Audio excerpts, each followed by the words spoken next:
How's everybody doing today? I am Jim, and I'm going to cover a few of the accessories available through VoroMotors for the eMove Cruiser here.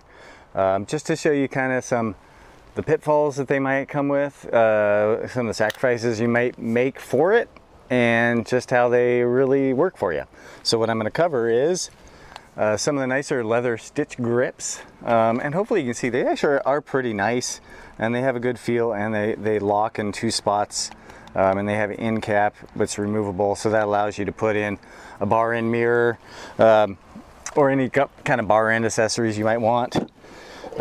Next will be the thumb throttle option, and then finally the twist throttle option.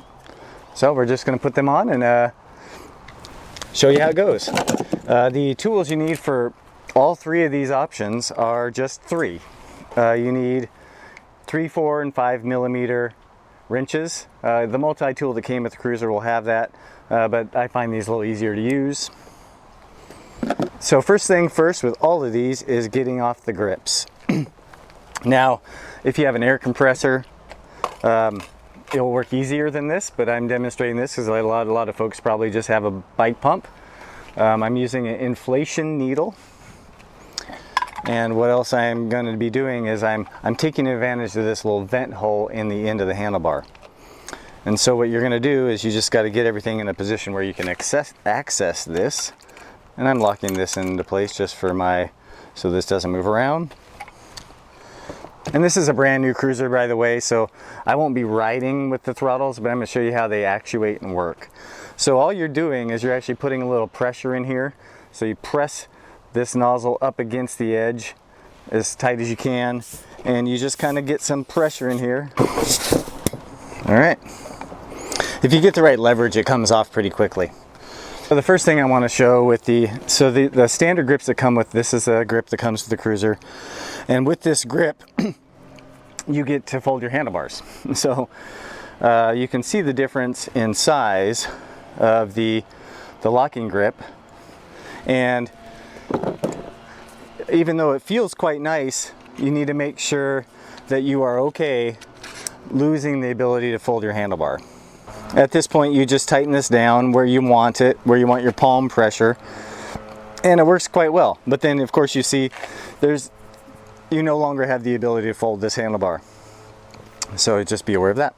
I think these are $29 on Voro's website. I'll put that on I'll put the little links down in the description. So on the display, I'll bring this over to show, you got two sets of bolts. These top two hold the display in. So to change these displays, all you really need to do is remove these. Be careful because the nuts in the back side will fall out sometimes. And then these ones you're going to have to loosen because this is actually going to have to slide all the way off. But you only need to back these out, and these will have to be removed completely. At least at the time of this look at them, the thumb throttle was $59 and the twist throttle was $69. VoroMotors charges $30 to install it. My advice is to install it yourself, because inevitably you're going to need to change either the angle of the brake levers or something to fit yourself anyway.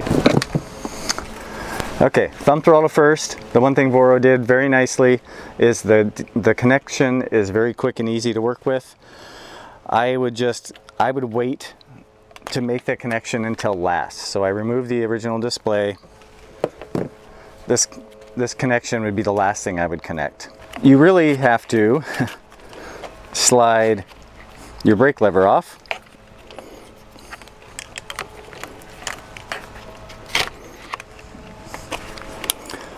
Thread this guy on here. All right, so hopefully right away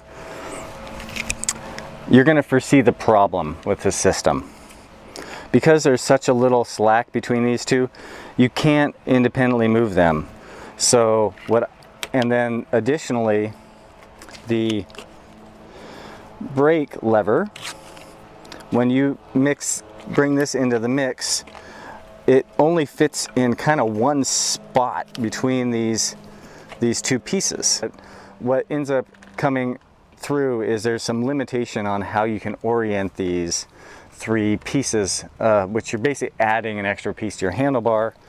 And then if you want to fold, you can see here with the stock grips, let alone the aftermarket grips, I can get a little bit more space in there. But when you add this on here, you can't fold the handlebar anymore.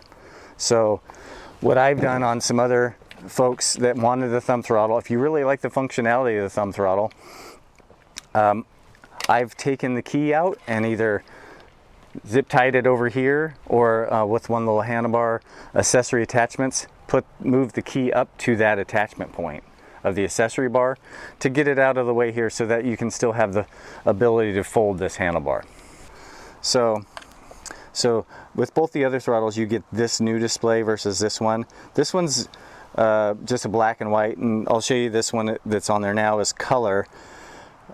Changing speed limit modes, it goes from being a 2-button press, this and then that, to just a 1-button press. I got it on 0 light from a stop, so here you can tell. I'm going to try to do it here from this angle. And I have this propped up on the box, which actually works good for a workstation, centering the cruiser on the box. Enables you to adjust the brakes and check some things out with safely off the ground. So you can see that's where you can see where that movement, where you start getting the movement. So, and then it's a little bit, because it's down low, the movement isn't that ergonomic. So some people really still like it though. I think it'd be nicer if it was the type of throttles that rotated down versus sweeping out. But it's good that there's some options out here. You just got to be aware of the limitations of this. So I attached the twist throttle, again the same display, to this bracket. You have a 4mm locking nut on the end of the bar, so that you need to slide that on and lock it in place. The nice thing I do like about it is it does come with both grips. So the way I've been doing it, placing the brake between the display and the throttle, that way you have the most of your brake lever available to your hand. And you have to loosen this slightly to get on the bar initially. So there's about an inch before you start getting, you can hear the motor hopefully. There it kicks in, so there's a little bit of dead, and there's a little bit of a delay. Here's one of the issues for me with the twist throttle, because it's a full grip. If you're riding and you get into a situation where you're kind of an emergency, that your natural response is to grab and pull, and that of course is going to speed you up. That's concerning. The brake inhibitor is not cutting off the motor on the left. It is on the right though.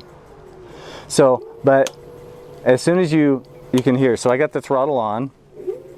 I just stopped, but I didn't think about, I stopped at a stoplight and I didn't think about returning the spring to the, so now I just let go.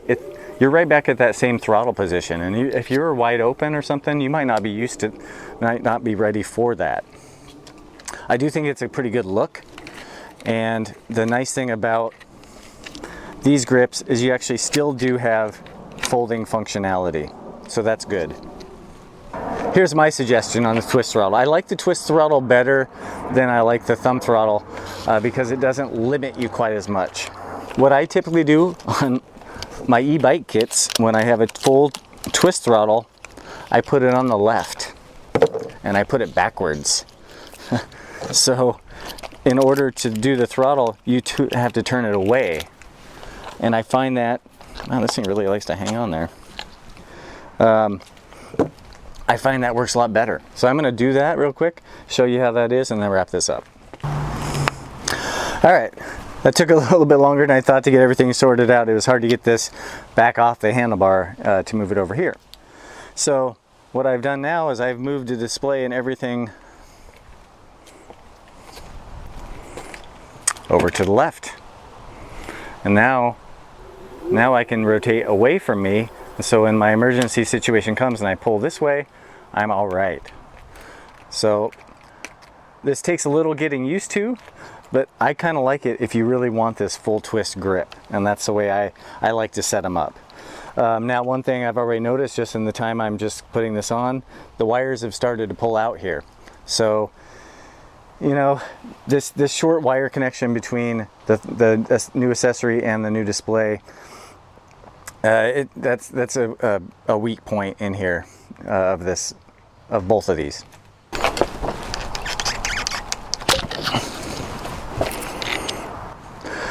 Well, so I was trying to pull this off because once it's on the bar, it's really hard to get off, and I was just trying to work it free, and then it finally gave way, and it just snapped right off.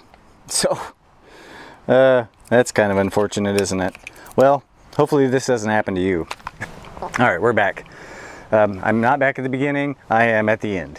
So with these couple options, throttle options, I still believe the original throttle is the way to go. But this is what I would do. So when you know you're in the speed limitation you want, cruise control's on, everything you like, and you've started to ride, you got it set where you want it, all you have to do is, if you loosen this a little bit, and you have to reorient this into a different spot because it will interfere with the rotation.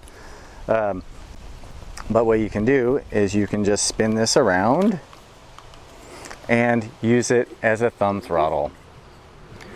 It's not great, but it's not any worse in my mind than that original thumb throttle is.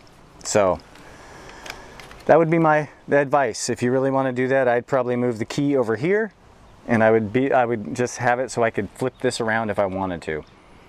So that's my 2 cents. So I don't mean to necessarily harp on these accessories. It's just when an accessory that's made for the scooter doesn't just plug and play work and everything's great, even though the plug and play part of it works well, just the ergonomics and the fit isn't dialed in yet. So hope this helps you out if you're looking at some of these accessories. Feel free to look me up on my website, electron-surfer.com, and get a hold of me if you have questions. Trying to help you out, and hope this is working and doing that. So have a good one. Stay safe. Take it easy. Catch the wave. Feel